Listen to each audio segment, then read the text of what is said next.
Hello everybody, hope आप सब अच्छे से होंगे। तो हमने फर्टिलाइजेशन एंड इम्प्लांटेशन के टॉपिक पे फर्स्ट पार्ट में हमने पढ़ा था anatomy of the uterus, fallopian tube का एनाटॉमी, ओवेरी का एनाटॉमी एंड स्पर्म के ओवम कैसे ट्रांसफ़र होती है ओवेरी से लेकर फेलोपियन ट्यूब में, और फेलोपियन ट्यूब से यूटेराइन कैविटी की तरफ कैसे ट्रांसफ़र कर होती है ना।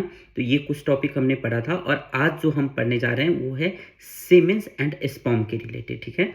क्योंकि फर्टिलाइजेशन के लिए ओवम और स्पर्म दोनों चाहिए होता है, ये आपको पता है। तो अब हम क्या देख रहे हैं, पहले बेसिक से ही हम जाते हैं कि सीमेंस क्या होता है, ठीक है। सीमेंस क्या है, ये सीमेंस जो है, siemens is a fluid of male which releases into the female reproductive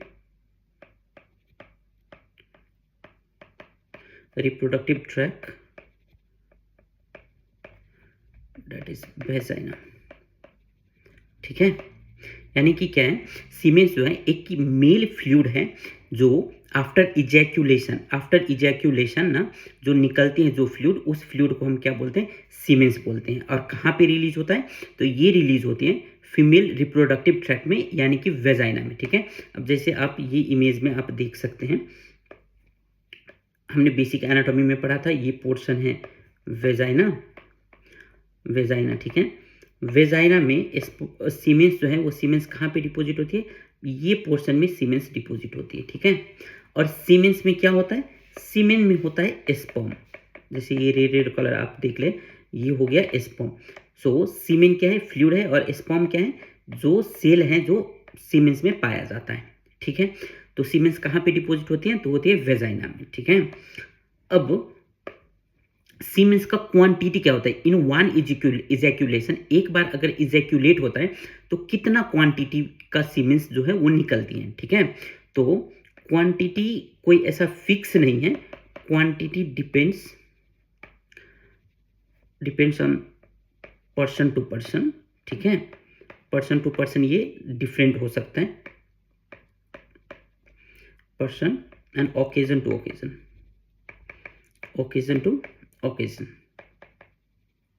ठीक है, क्या सिचुएशन में है, कैसे कंडीशन में है, ठीक है। और पर्सन की इम्यूनिटी के हर एक चीज़ पे डिपेंड होता है, ठीक है। अब अगर हम सीमेन की कंपोजिशन की बात करें तो सीमेन में क्या क्या होता है, अगर मान लीजिए 1 ml सीमेन है, ठीक है, 1 ml अगर सीमेन है तो 1 ml सीमेन में कितने परसेंट फ्लूइड जो है वो स्पर्म बनाएगी, और कितने परसेंट फ्लूइड जो है वो कोई दूसरा ग्लैंड या ऑर्गन्स बनाएगा। तो 10% semen 10% semen made by sperm, ठीक है, 10% semen made by sperm, and rest of the 90% semen और fluid made by prostate gland. कौन बनाते हैं बाकी का fluid, prostate gland and others, ठीक है। तो ये कुछ कंपोनेंट या कंपोजिशन होता है। अब आपको क्या जानना है, सीमेन में ना एक एंजाइम होती है, ठीक है। वो एंजाइम क्या करते हैं, तो वो एंजाइम कोगुलेट का काम करती है, यानी कि कोगुलेशन कर देती है सीमेंस को, ठीक है। और ये एंजाइम है जो कहाँ से निकलती है, तो वेसिकल से निकलती है, ठीक है। कहाँ से, सेमिनल वेसिकल से निकलती है। तो इस एंजाइम का नाम है वेसिको कोगुलेस एंजाइम,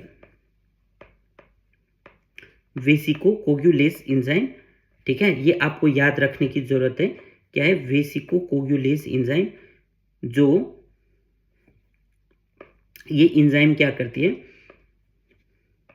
ये एंजाइम का प्राइमरी काम तो क्या है, ये आता है पहले किसके साथ, सीमेन के साथ। सीमेन है ना, ये वेसिको कोगुलेस एंजाइम के साथ ही आता है, ठीक है। और ये सीमेन को क्या करते हैं, कोगुलेट सीमेन, ठीक है। और दूसरा ये क्या करती है, ये स्पर्म को ना स्पर्म को स्टिक कर देती है, ठीक है, स्टिक कर देती है यानी कि साट देता है ना, तब स्टिक स्पर्म जो है वो स्टिक हो जाता है कहाँ पे, वेजाइना के सरफेस पे या तो सर्विक्स में, ठीक है। तो ये कुछ चीजें हैं। और तीसरा इसका फंक्शन क्या होता है, ड्यू टू दिस वेसिकोकोगुलेज एंजाइम ना, जो भी सीमेन इजैक्यूलेट होती है, ठीक है, जो भी सीमेन इजैक्यूलेट होती है वो ड्रेन आउट नहीं हो पाता है ना,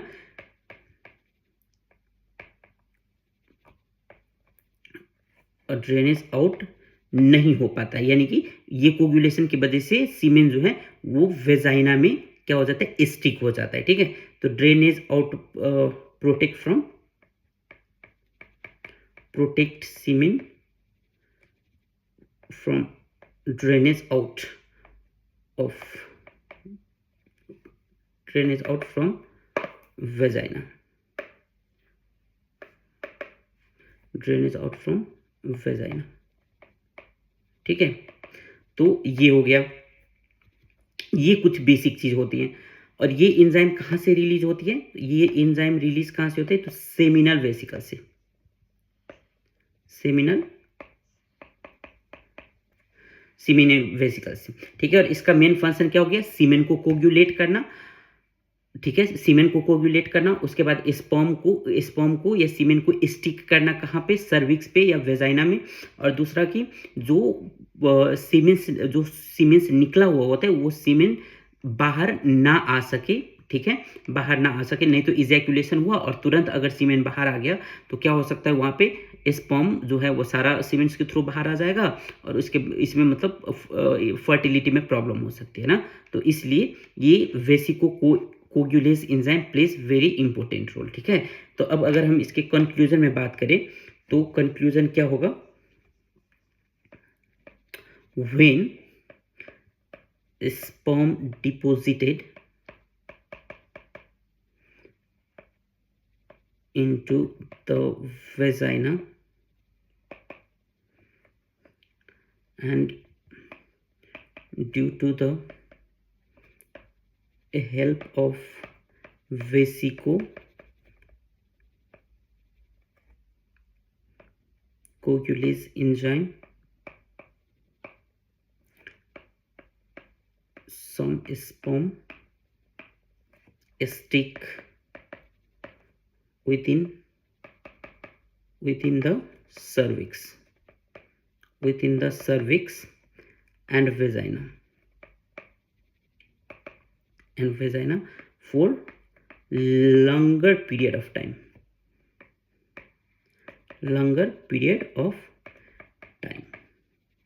ठीक है, ठीक है। तो आपको इस स्लाइड में नाम याद रखना है वेसिकोकोगुलेज एंजाइम का, ठीक है, आपको ये याद रखनी है और इसका जो फंक्शन है ये याद रखना है, ठीक है। अब हम देख लेते हैं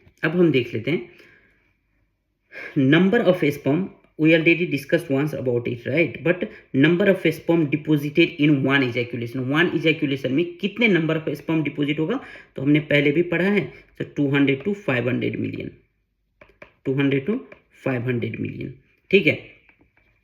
अब स्पर्म क्या है, sperm is the cell present in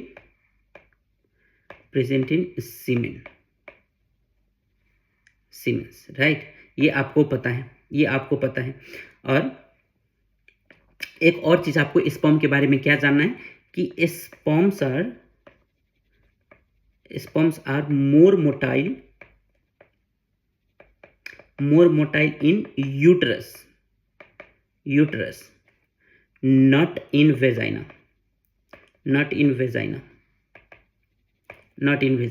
Why? Because vagina has acidic environment,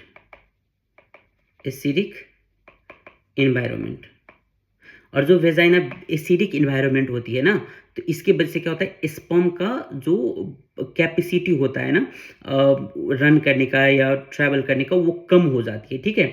so sperms are more motile in uterus, not in vagina. Why? Because vagina is more acidic, vagina has more acidic environment, right. अब जैसे इसमें आप देख लें ये image में sperm कहाँ पे डिपॉजिट होगा, यहाँ पे डिपॉजिट होगा, ठीक है, यहाँ पे डिपॉजिट होगा और फिर ये स्पर्म ट्रैवल करेगी ना। चलिए अब अगर हम कंक्लूजन देखें, अब अगर हम कंक्लूजन में देखें तो क्या होगा, vagina is acidic, vagina is acidic, ये हमने पहले भी पढ़ा है पार्ट 1 में। अगर आप पार्ट 1 नहीं पढ़े तो प्लीज़ पहले पार्ट 1 पढ़ लीजिए, फिर आपको ये समझ आएगा, ठीक है। सो वेजाइना एसिडिक है ना, बट स्पर्म भी कम चालाक नहीं। स्पर्म क्या करती है कि वेजाइना से तुरंत यूट्राइन कैविटी में जंप करने की ट्राई करती है, ठीक है। So because of vagina is acidic, sperm try to jump from vagina to uterus very fast। जितना जल्दी हो सके इतना जल्दी क्या करती है, स्पर्म जो है वो वेजाइना से यूट्राइन कैविटी में ट्रांसफर होना चाहता है, यानी कि जंप करना चाहता है, ठीक है। एंड हमने क्या पढ़ा है, uterus is alkaline, right, uterus is alkaline. और यूट्रस अल्कलाइन होने की वजह से क्या होता है, so sperm are more motile in uterus, ठीक है, ये आपको बेसिक चीजें हैं जो आपको पता होना चाहिए। अब क्या है कि जब ओव्यूलेशन होता है ना, after ovulation there are some changes in our cervix also, मतलब सर्विक्स में जाकर भी क्या होता है, कुछ चीजें चेंज होती है। तो क्या चेंज होती है, specially around the time of ovulation, around the time of ovulation, when ovum is about to release, when ovum is about to release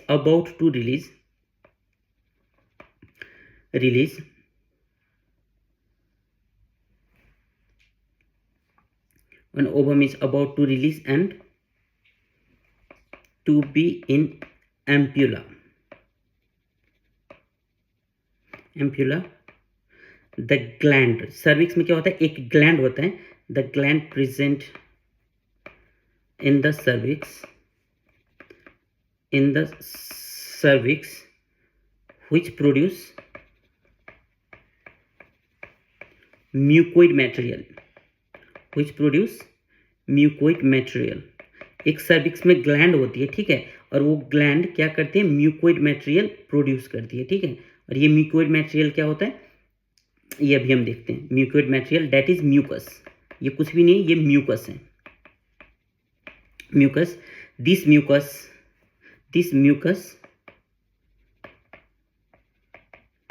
mucus helps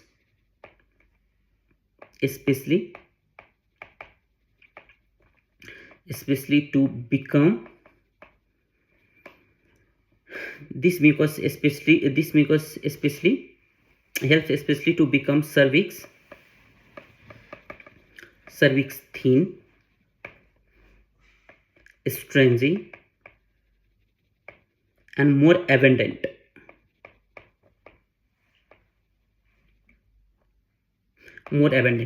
ये सर्विक्स को क्या करती है, इस सर्विक्स को ना थीन, स्ट्रिंजी और मोर एबंडेंट बनाने में ये म्यूकोइड मटेरियल जो है वो हेल्प करती है।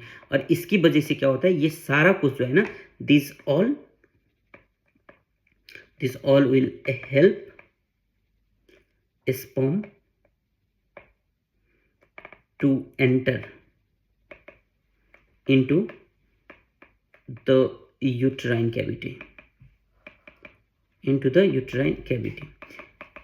जब सर्विक्स जो है ना वो एकदम थिन हो जाती है, जब लेस विस्किड हो जाती है ना, और जब स्ट्रेंजी हो जाती है, तो उस कंडीशन में स्पर्म क्या होता है, वहाँ से इजीली पास कर सकता है। जैसे कि आप ये इमेज में मान लीजिए, ये सर्विक्स है, ये पोर्शन सर्विक्स है, और ये सर्विक्स बहुत स्ट्रेंजी हो गया है, ठीक है।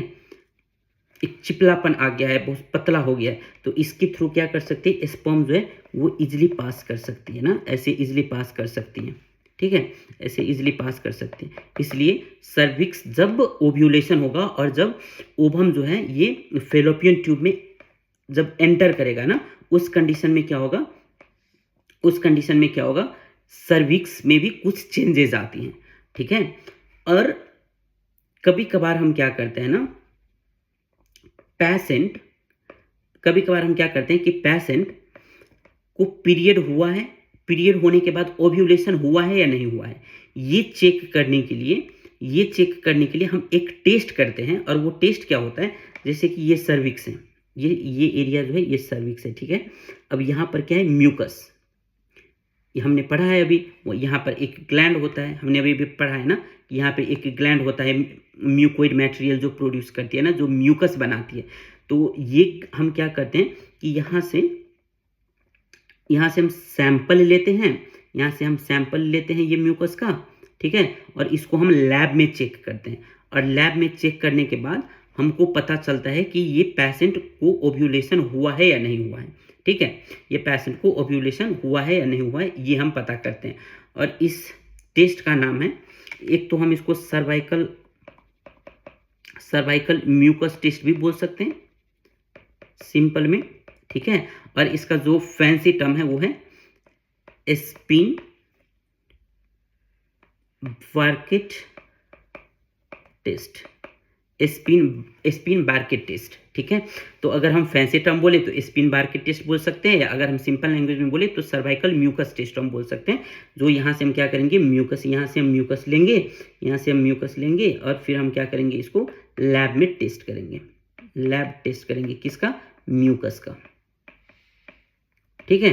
और इस टेस्ट का नाम क्या है, सर्वाइकल म्यूकस टेस्ट और स्पिन बार्केट टेस्ट, ठीक है। तो अब अगर हम इसको बोले तो doctor use to check cervix, doctor take little mucus from cervix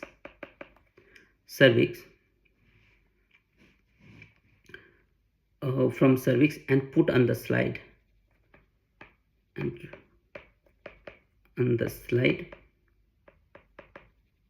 put on the slide. If the mucus is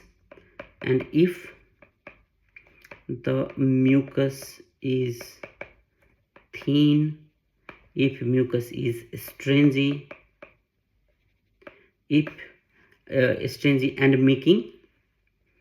and making furning like pattern. Guys, this one is very important, okay? ये important हो सकता है क्या, जब mucus को क्या करेगा, cervix से सैंपल कलेक्ट करके और जब स्लाइड पे रखेगा ना, और जब ये म्यूकस क्या हो जाएगा, थिन हो जाएगा, स्ट्रेंजी हो जाएगा, और ये म्यूकस जो है ये फर्निंग लाइक पैटर्न जब बनाएगा ना, ये फर्निंग लाइक पैटर्न जब बनाएगा, तो हम क्या समझेंगे, देन डॉक्टर अंडरस्टैंड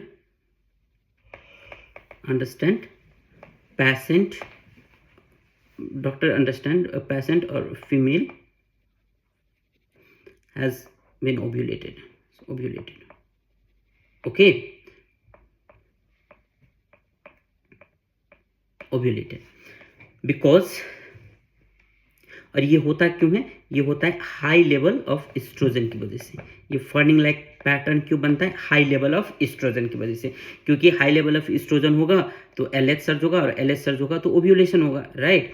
तो ओव्यूलेशन होगा तो क्या होगा, सर्विक्स में भी चेंजेस आएगा, और सर्विक्स में चेंजेस क्या आएगा, जब हम म्यूकस को लैब में हम लाकर हम टेस्ट करेंगे तो हमको वो म्यूकस में क्या देखने को मिलेगा, म्यूकस एक तो थिन होगा, स्ट्रेंजी होगा, और वो म्यूकस में क्या होगा, फर्निंग लाइक पैटर्न बनेगा, ठीक है। तो ये कुछ चेंजेस आता है सर्विक्स में, ठीक है। अब हम देख लेते हैं कि स्पर्म कैसे ट्रैवल करती है, अब स्पर्म को क्या है, यहाँ वेजाइना से स्पर्म को क्या है, यहाँ वेजाइना से, क्योंकि यहाँ पर स्पर्म डिपॉजिट है, यहाँ से कहाँ जाना है, फेलोपियन ट्यूब के एम्प्यूला तक जाना है, राइट। स्पर्म को कहाँ से कहाँ तक आना पड़ेगा, यहाँ से लेकर फर्टिलाइजेशन होने के लिए एम्प्यूला तक आना पड़ेगा। तो वो कैसे आता है, ठीक है, हाउ स्पर्म ट्रेवल्स। पहले तो आपको पता है कि स्पर्म कहाँ पे डिपॉजिट होता है, वेजाइना में डिपॉजिट होता है, ठीक है, और वेजाइना से कहाँ में जाएगा, वेजाइना से सर्वाइकल कैनल, सर्वाइकल कैनल यानी कि सर्विक्स में जाएगा, और सर्विक्स से फिर कहाँ जाएगा, यूटेराइन कैविटी में जाएगा। ये आपको पता है, यूटेराइन कैविटी में जाएगा, और यूटेराइन कैविटी में जाएगा, और किसके हेल्प से, स्पर्म किसकी हेल्प से ट्रैवल करती है, tail. Sperm is motile because motile with the help of motile with the help of tail, right, with the help of tail. It means a sperm moves the tail and moves ahead. sperm क्या करती है, sperm क्या करते हैं, अपने sperm used to move their tail, अपनी पूंछ को हिला के और क्या करते हैं, आगे बढ़ती है, right, use to move their tail and moves ahead, आगे बढ़ती हैं, ठीक है। स्पर्म क्या करती है, पहले अपने टेल्स को ऐसे टेल्स को घुमा घुमा कर क्या होते हैं, वो खुद आगे बढ़ जाती है, ठीक है। तो अब क्या होगा, आपको यहाँ पे क्या समझना पड़ेगा कि स्पर्म कहाँ से आ रहा है, यहाँ वेजाइना में स्पर्म है पहले हमारा, कहाँ, यहाँ वेजाइना में, वेजाइना से जा रहा है सर्वाइकल कैनल में, सर्वाइकल कैनल से यूटेराइन कैविटी में, और यूटेराइन कैविटी से कहाँ जाएगा, फेलोपियन ट्यूब में, यूटेराइन कैविटी से जाएगा फेलोपियन ट्यूब में, राइट, जहाँ पे ओवम होगा।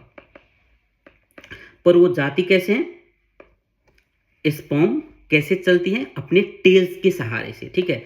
अब इसमें आपको क्या पता होना चाहिए कि अगर स्पर्म वेजाइना से लेकर फेलोपियन ट्यूब तक अगर मूव कर रही है तो स्पर्म को एनर्जी भी चाहिए होगा, ठीक है। स्पर्म को क्या चाहिए होगा, एनर्जी चाहिए होगा, इतना बड़ा डिस्टेंस कवर करने के लिए स्पर्म को एनर्जी चाहिए होगा। तो स्पर्म गेट्स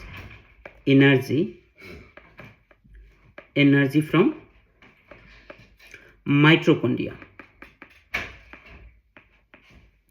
ठीक है। और माइटोकॉन्ड्रिया कहाँ होता है, माइटोकॉन्ड्रिया यहाँ पे ये पोर्शन में होता है माइटोकॉन्ड्रिया, ठीक है। ये क्या है, माइटोकॉन्ड्रिया। अब माइटोकॉन्ड्रिया में एक स्पेसिफिक चीज है जो क्या करती है, एनर्जी प्रोड्यूस करती है, एनर्जी बनाती है। वो क्या है, इन माइटोकॉन्ड्रिया में जो एनर्जी बनाती है उसका नाम क्या है, फ्रुक्टोज, ठीक है। माइटोकॉन्ड्रिया में क्या है, माइटोकॉन्ड्रिया में जो फ्रुक्टोज है ना, वो बनाती है एनर्जी किसके लिए, स्पर्म के लिए। और फ्रुक्टोज सीमेन में कहाँ से आता है, फ्रुक्टोज जो है वो कहाँ से आते हैं, तो सीमेन ब्रिंग्स फ्रुक्टोज इटसेल्फ, ठीक है। सीमेन खुद वो फ्रुक्टोज लेकर ही आता है, ठीक है। तो अब आपको ये पता चल गया कि स्पर्म कहाँ से कैसे ट्रैवल करती है और स्पर्म को एनर्जी कौन देती है, ठीक है। अब आपको एक और चीज इंपॉर्टेंट जो आपको पता होना चाहिए वो ये है कि स्पर्म ट्रैवल, जो पहला स्पर्म जो होता है वो कितने टाइम लेता है वेजाइना से लेकर फेलोपियन ट्यूब तक में ट्रांसफर करने के लिए या ट्रैवल करने के लिए, ठीक है। तो जो शॉर्ट टाइम है ना, short time of sperm to travel from cervical canal to ampulla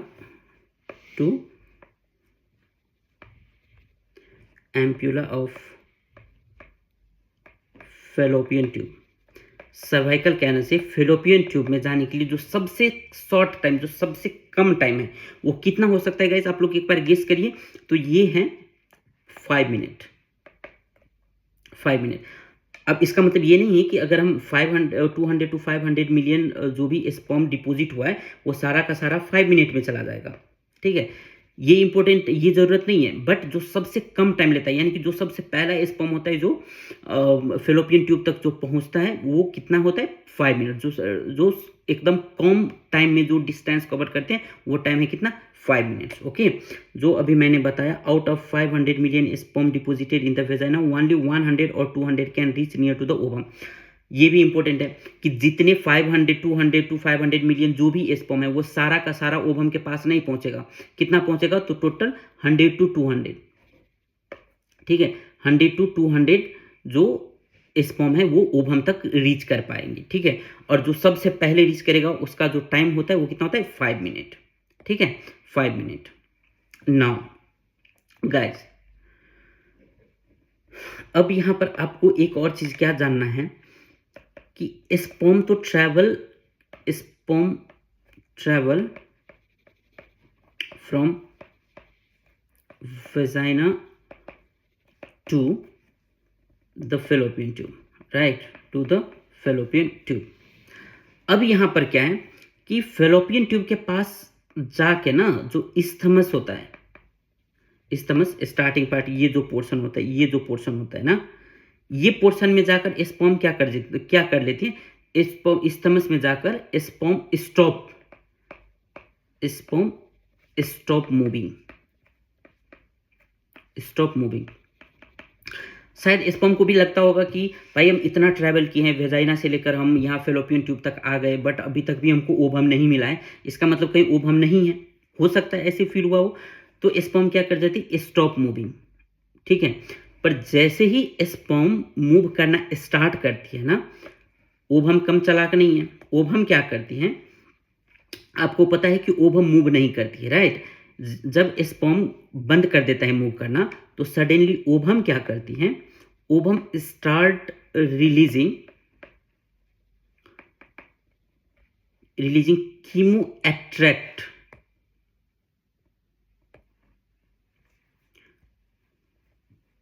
chemo sperm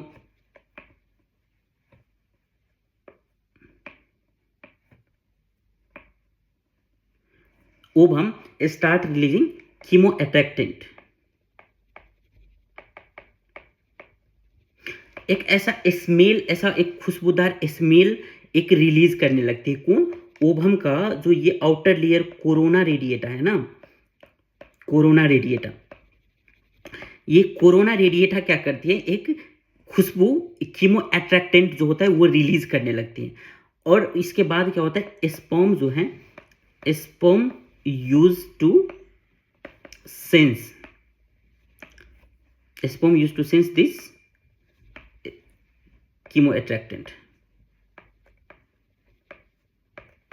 यानी कि जो कोरोना रेडिएटा जो एक स्मेल जो रिलीज करती है ना, वो स्पर्म क्या करती है, वो स्पर्म जो है वो एक सेंस कर सकती है उसको। और वो करने के बाद क्या होगा, जब स्पर्म को सेंस होगा ना, जब एक महसूस होगा कि चलो ओवम यहाँ पे है, तो फिर स्पर्म क्या करेगी, स्पर्म उसके बाद स्पर्म क्या करेगी, स्पर्म स्टार्ट मूविंग रैपिडली।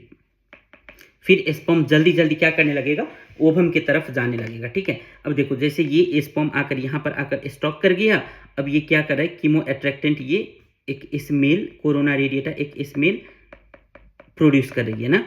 अब स्मेल को क्या हो गया, ये सॉरी स्पर्म को क्या हो गया, सेंस हो गया कि ये स्मेल का, ठीक है। अब फिर क्या करेगा, ये फास्ट मूव करने लगेगा, स्पर्म जो ये क्या करेगा, फास्ट मूव करने लगेगा, कहाँ पे, जहाँ पे ओवम है, जिधर से उसको स्मेल आ रही है ना, उधर क्या करने लगेगा, स्पर्म फास्ट मूविंग करने लगेगा, ठीक है। तो ये कुछ चीजें हैं जो आपको पता होना चाहिए। अब क्या होता है कि फर्टिलाइजेशन से पहले जो ये स्पर्म है, स्पर्म को ये ओवम में मिलने से पहले क्या करना होता है, दो प्रोसेस होता है जिसके थ्रू स्पर्म को गुजरना होता है, ठीक है। एक तो है कैपेसिटेशन, एक क्या है,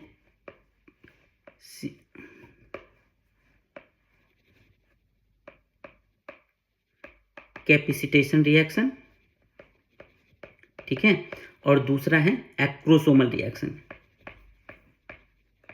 एक्रोसोमल रिएक्शन। ये दो प्रोसेस के थ्रू गुजरना पड़ेगा। अब ये कैपेसिटेशन रिएक्शन और एक्रोसोमल रिएक्शन और एक्रोसोम रिएक्शन क्या है, ये हम पढ़ेंगे नेक्स्ट वीडियो में, क्योंकि वीडियो ऑलरेडी बहुत लंबा हो गया है और ज़्यादा लंबा हो जाता है तो फिर आप लोगों को देखने में मज़ा नहीं आता है। तो चलिए आप हमको ये लेक्चर के बारे में बताइए कि पार्ट 2 आपको कैसा लगा। अगर अच्छा लगा है तो आप हमको कमेंट करके बताइए, और साथ ही साथ ये वीडियो आप अपने दोस्तों के साथ शेयर भी कर दीजिए। और अगर मैं आपको एक छोटा सा और इन्फॉर्मेशन देना चाहूँगा कि अगर आप MBBS के लिए या कोई भी मेडिकल प्रोग्राम के लिए अगर आप फॉरेन एडमिशन के लिए अगर आप प्लान कर रहे हैं तो आप डकवर्थ सिटी को कांटेक्ट कर सकते हैं। साथ ही साथ अगर आप स्पेशलाइज्ड ट्रेनिंग किसी भी ब्रांच में चाहते हैं या किसी भी तरीके का मेडिकल ट्रेनिंग करना चाहते हैं तो भी आप डकवर्थ सिटी को कांटेक्ट कर सकते हैं। Thank you so much guys.